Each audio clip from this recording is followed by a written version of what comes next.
Al-Sisi has inaugurated new expansions to the Nasser Company for Chemicals. The inauguration ceremony was attended by Prime Minister Sharif Ismail, Army Chief of Staff and Minister of Defence and Military Production Sid'i Subhi, Petroleum Minister Tariq al-Mullah, and a number of ministers and top officials. President Abdel Fattah al-Sisi has inaugurated new expansions to the Nasser Company for Chemicals. The company has 25 factories that produce various chemicals. The company is one of the leading chemical and fertilizer manufacturers. Its factories use the latest technology and techniques that contribute to the high quality of its products and help protect environmental pollution.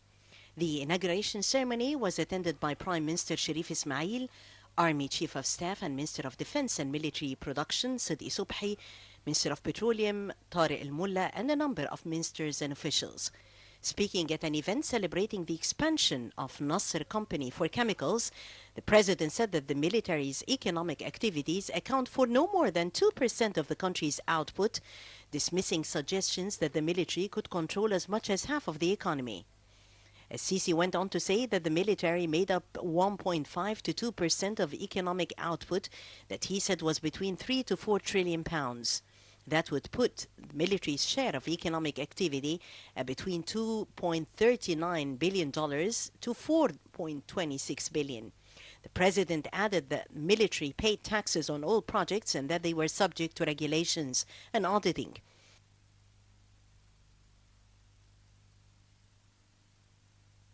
And to shed more light on today's inauguration, we have with us over the phone economic analyst Hussein Shariba. Thank you very much for your time. Mr. Hussein? Yes, ma'am. Thank you very much for joining us. Could you tell us a bit about your views as to the importance of today's inauguration and how it obviously helps the economy at large? First of all, we have to thank President Sisi for achieving this goal, and this is considered one of the main projects for Egypt, seen as Suez Canal extension, seen as the 1 million acre being done. This project is affecting every house in Egypt because lots of chemicals and petrochemicals are used in each house. When you start importing these things, you are getting a value back of your oil. So the petrochemicals will save sufficient money, can be used in healthcare, in education, in infrastructure, in lots of things. So this is why I say it is a very essential for every house. Right. The importance of what we are doing, that you will find that every project is being touched or organized by President Sisi is for the majority of all Egyptians. It is not for the minority. It is for every house. It is directly for the sake of the economy of Egypt. He's supporting every one in Egypt, although the prices, whatever the dollar is moving on, but right. The Egyptian pound right now is moving up. So that's a plus to the income of every Egyptian. Right. So you are giving more confidence for this. You will find that this is one of the things can be exported out of Egypt, even to African countries or Europe. So you will be helping also the economy by other incomes coming back to Egypt. My dear, this project, I wish to have more of these projects on and on. And I think President Sisi have done lots of good things, not for a specific type of people, but it is for the majority of the people. And that's the importance of that project. Well, let me also ask you about your assessments of the state's efforts in supporting the economy and how will these economic reforms improve the business environment here in the country? When you have something like petrochemicals, there is lots of projects are in need to the petrochemicals in Egypt. So how can you you import things and things to be done. The simple thing, I'll just give you all detergents, most of the detergents used in every house, which is every company is with any brand name for these type of detergents are going to use this. What about also for exploring the oil services in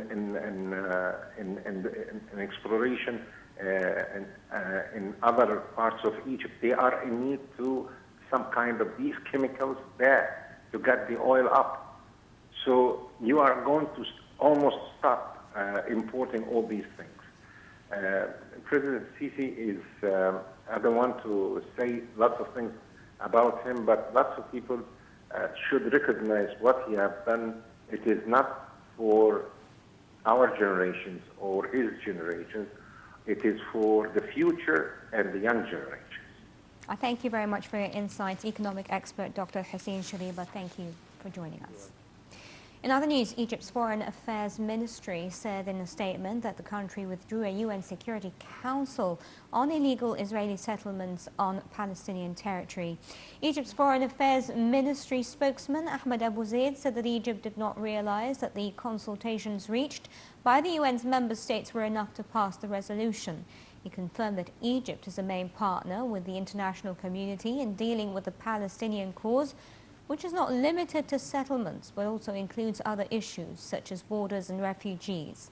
On Friday, the resolution, which stipulates that the establishment of Israeli settlements in Palestinian territory occupied since 1967 has no legal validity, was introduced by Malaysia, New Zealand, Senegal and Venezuela and put into vote. The 50-member council adopted the resolution by a vote of 14 in favor, with 1 abstention, the United States.